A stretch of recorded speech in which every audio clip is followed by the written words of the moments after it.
राम। बोले जग नारायण भगवान की, उमापति महादेव की। थोड़ा जोर से जय बोलिए।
आप सब जानते होंगे जब जब जब कथा या सत्संग में जब जय बोलने की बारी आती है ना, तो हम सभी को जोर से जय बोलना चाहिए।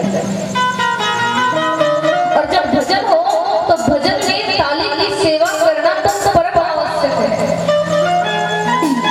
क्यों पता है? अरे ऐसे हमारे संत कहते हैं कि यदि मनुष्य के मुख से यदि कोई मंत्र उच्चारण हो या फिर परमात्मा के नाम पर यदि जयकारा घोष होता है और वो ध्वनि जिस जिस स्थान तक सुनाई देती है वो उस स्थान पवित्र हो जाता है। और एक बात और बताओ भैया, थोड़ी आवाज बढ़ाइए, आवाज को खोलिए।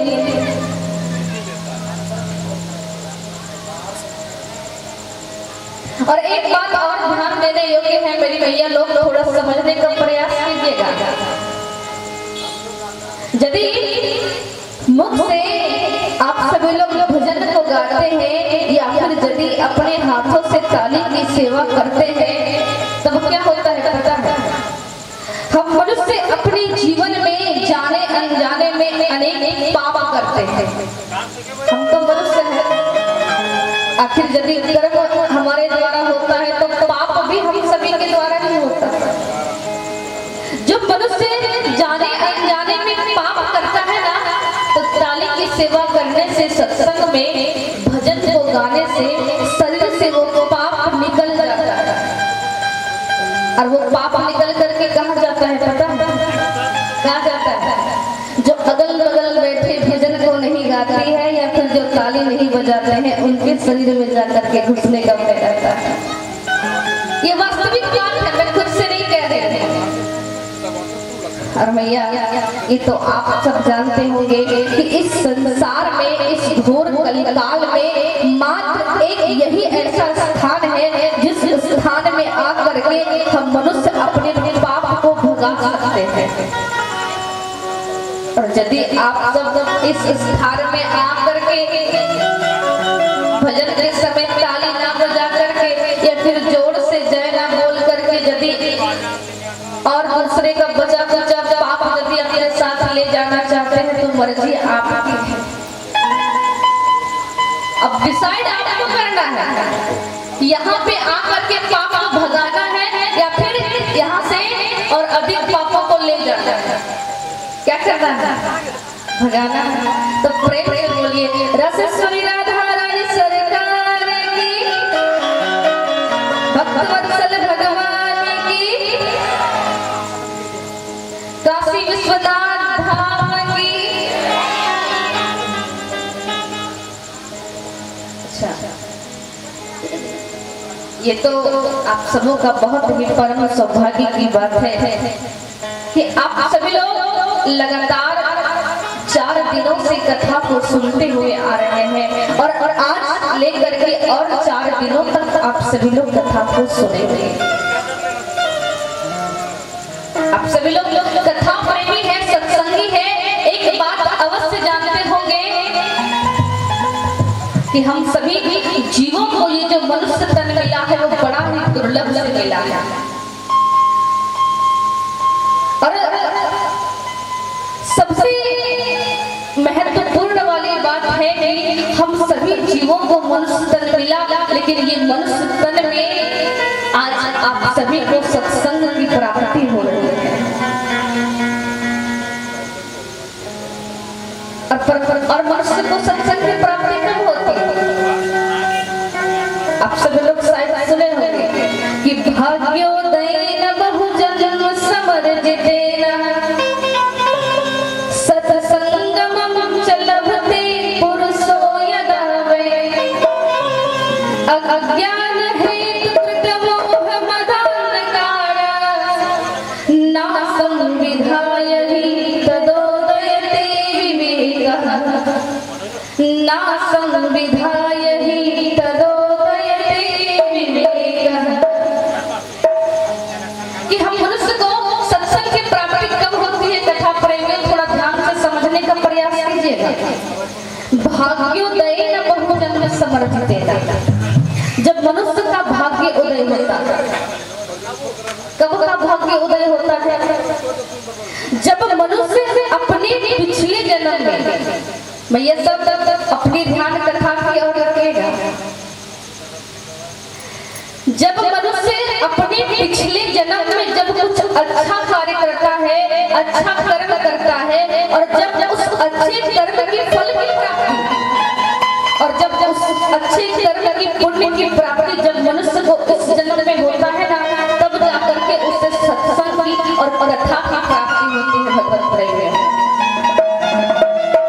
तो मेरा कहने का मुख्य अभिप्राय आज इस ग्रामवासी कमाई है, आज आप सबों का भाग्य उदय हुआ है, तब जाकर के आप सभी लोग इस कथा सत्संग को करवा रहे हैं, सुन रहे हैं। और ना ऐसा कहा जाता है कि जाना तूने जगत जननी भाई और बहन को जाना, जाना तूने जगत जननी भाई और बहन को जाना, आना जाना जाना तूने खाना पीना जाना, अकड़ जाना मुकड़ जाना, लड़ना झगड़ना जाना, कुटुंब कबीला धीरे धीरे सब कुछ जाना, पर तूने वही वही नहीं जाना जिसके पास तुझे जाना है, जिसके पास तुझे जाना है। हम और आप मनुष्य हैं, हम अपने जीवन में सब कुछ करते हैं। अरे भैया, हम अपना जीवन यापन करने के लिए एक अच्छा मकान बनाते हैं, गाड़ी खरीदते हैं, अपने बाल बच्चे को पढ़ाते हैं, बहुत ऊंचे पद पर बैठते हैं। लेकिन हम अपने जीवन में इतने व्यस्त हो जाते हैं, इतना बिजी हो जाते हैं कि हम मनुष्य ये भूल जाते हैं कि यदि हमारा साथ जाएगा तो क्या जाएगा। ये अपनी पूरी जीवन में हम क्या कमाएं, क्या अपने साथ लेकर के जाएंगे। अगर यदि हम मनुष्य को अपने साथ कुछ लेकर के जाना है तो हमें अपने जीवन का मूल्य समय निकाल करके परमात्मा को देना पड़ेगा। भैया, सब कथा को सुन रही हो? एक बात ध्यान से, मेरी कथा में बातें हुई मुझे बिल्कुल पसंद नहीं।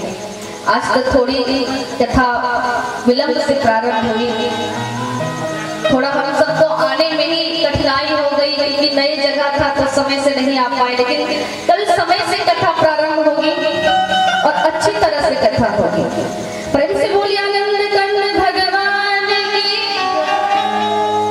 सभी लोग मेरा कहने का मुख्य अभिप्राय कथा प्रेमियों कि आज आप सबों का ये परम सौभाग्य की बात कि आप सभी लोग इस कथा पंडाल में बैठ करके परमात्मा की चर्चा को सुन रहे हैं। और वो भी एक दो दिन नहीं, लगातार 8 दिनों तक आप सभी लोग कथा को सुनेंगे। क्योंकि अभी के समय में जिस प्रकार एक अच्छे घर की आवश्यकता है, एक अच्छे गाड़ी की आवश्यकता है, सभी को शिक्षित होना परम आवश्यक है। लेकिन मेरा मानना है कि उससे ज्यादा कहीं आवश्यक अभी के समय में सत्संग की है। क्योंकि रामचरितमानस में हमारे बाबा गोस्वामी तुलसीदास जी महाराज स्पष्ट शब्दों में लिखे हुए हैं कि बिनु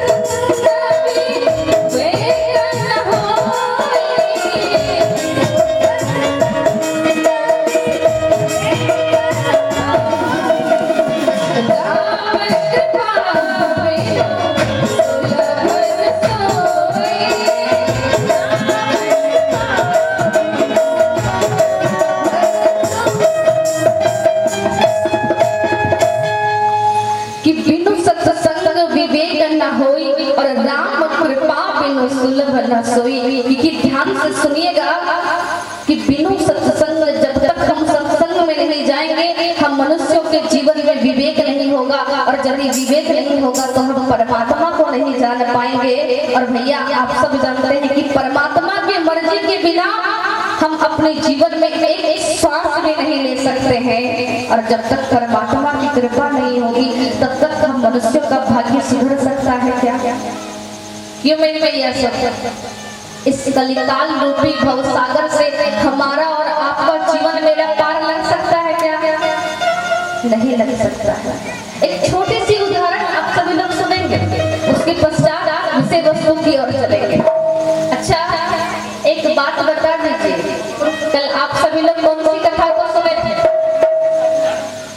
कल परम पूज्य दीदी मिथिलेश्वरी शास्त्री जी आप सभी को कौन सी कथा सुना करके यहाँ से गई? कल कौन सी कथा को सुने आप सभी लोग?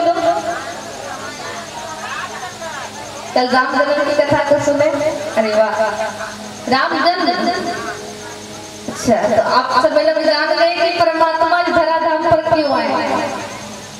अच्छी तरह से जान गए।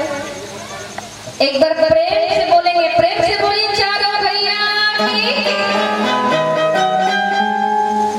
बहुत अच्छी बात है कि कल आप सभी लोग उनके अवतार की चर्चा को सुनेंगे।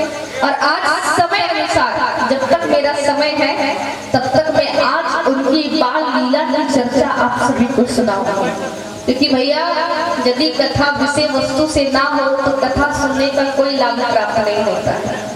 इसलिए हम सभी लोग विषय वस्तु के अनुसार कथा को सुनेंगे, लेकिन एक छोटी सी उदाहरण सभी लोग ध्यान से सुनिएगा कि दो मित्र था।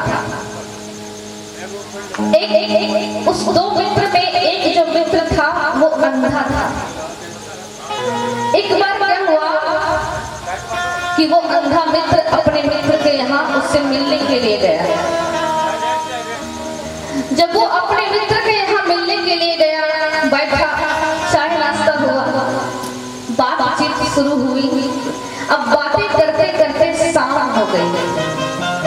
अब शाम से रात हो गई, और जब रात हो गई तो वो अंधा मित्र कहता है कि मित्र, लगता है समय बहुत अधिक हो गया है, अब मुझे अपने घर चलना चाहिए। वो मित्र कहता है कि मित्र तनिक तुम ठहरो, हम जरा भीतर से आते हैं। वो जो मित्र अपनी आंखों से देख सकता था वो बोला कि मित्र जरा तुम ठहरो, हम अंदर से आते हैं, भीतर से आते हैं। वो मित्र भीतर गया और जाकर के एक लालटेन जला करके लाया। एक लालटेन जला करके लाया और अपने अंधे मित्र के हाथ में थमा दिया कि मित्र इसे तुम पकड़ करके जाओ। तो जो मित्र देख नहीं पा रहा था उस अंधे मित्र को थोड़ा अपमानित लगा। अरे एक अंधे के लिए क्या दिन और क्या रात। अंधे को तो ना दिन में दिखाई पड़ती ना रात में दिखाई पड़ती, उसके लिए दिन और रात तो दोनों समान है। मित्र क्या तुम मेरा उपहास उड़ा रहे हो? वो दूसरा मित्र कहता है नहीं मित्र, मैं तुम्हारा उपहास तो अपने सपने में भी नहीं उड़ा सकता हूँ। मित्र ये लालटेन तुम्हारे हाथ में मैं इसलिए दिया हूँ। मित्र तुम्हारे हाथ में ये लालटेन मैं इसलिए नहीं दिया हूँ कि जब तू इस लालटेन को लेकर के रास्ते में चलेगा ना तो इस लालटेन से तुझे भले ना दिखाई पड़े, लेकिन आने वाले लोगों को तू दिख जाएगा कि एक लालटेन हाथ में लेकर के सामने से कोई व्यक्ति आ रहा है। तो मेरा कहने का मुख्य अभिप्राय था प्रेमियों, ये जो सत्संग है ना, ये जो सत्संग है वो उस लालटेन के समान है। और यदि हम सब भक्त उस अंधे मित्र के समान हैं, यदि इस सत्संग रूपी लालटेन को लेकर के यदि हम परमात्मा की ओर बढ़ने का प्रयास करेंगे तो हम भले परमात्मा को ना देख पाए, लेकिन क्या पता उस परम पिता परमेश्वर की कृपा हो, और यदि उनकी कृपा दृष्टि हम सबों पर पड़ गई तो हमारा और आपका जीवन सुधर जाएगा और इस कलिकाल रूपी भवसागर से बेड़ा पार हो जाएगा।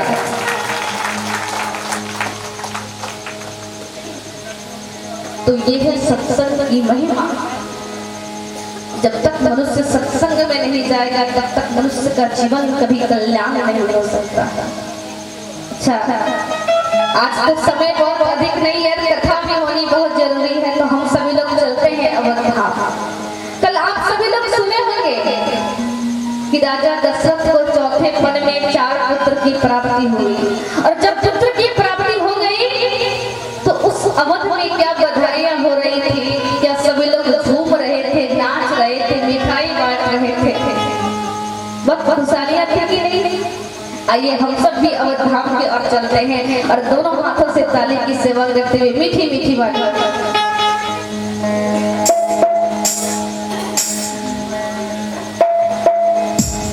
राजा घर सुंदर पलनवा, पलनवा में लाल झूले सैया।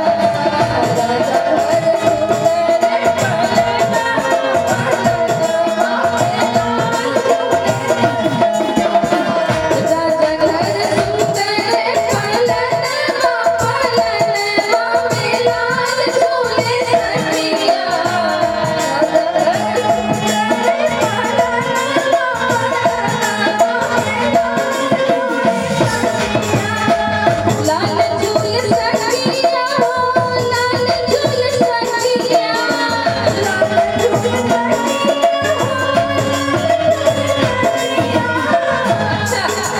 आप सब ऐसे भजन को गाओगे, थोड़ा अपना हाथ उठाइएगा।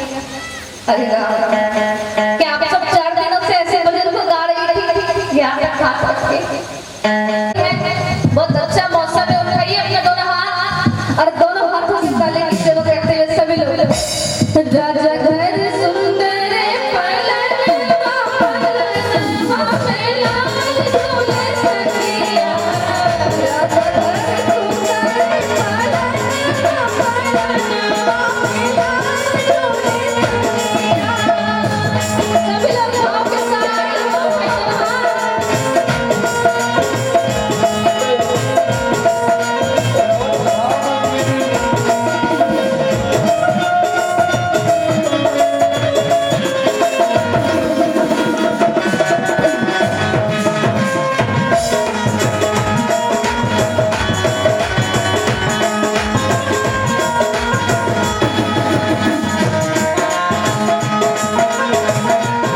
उठाइए अपने दोनों हाथ और कौन-कौन हाथ पालने में भूल रहे हैं मीठी-मीठी ताली के साथ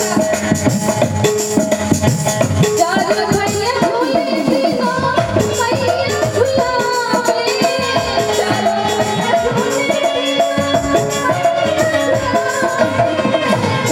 भैया झूले तीनों मैया झुलावे चारों भैया झूले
सभी को जब समझ में आ रही है हरिओम मैया आप सभी लोग भजन को समझ रहे हैं कि मैं क्या गा रही हूँ तो समझ रहे हैं भैया सब थोड़ा सभी लोग बहुत दूर से थोड़ा आराम कीजिए यहाँ की मैया लोग दिन भर सोई होगी पूजा करके आराम से आरती के समय जो आई होगी। अच्छा मैं कौन सा भजन गा रही थी थोड़ा आप सब सुनाइएगा सुनाइए आप सब नहीं सुना सकते थोड़ा जोर से भोजन गाने करके आए हैं जरूर अच्छा नहीं जा करके तो जरूर करेंगे कौन सा भजन हो रही थी अरे वाह अच्छा अरे गुस्सा मत होइए नाराज हो रही है क्या आइए उठाइए दोनों हाथ और दोनों हाथों से ताली की सेवा करते हुए राजा घर सुन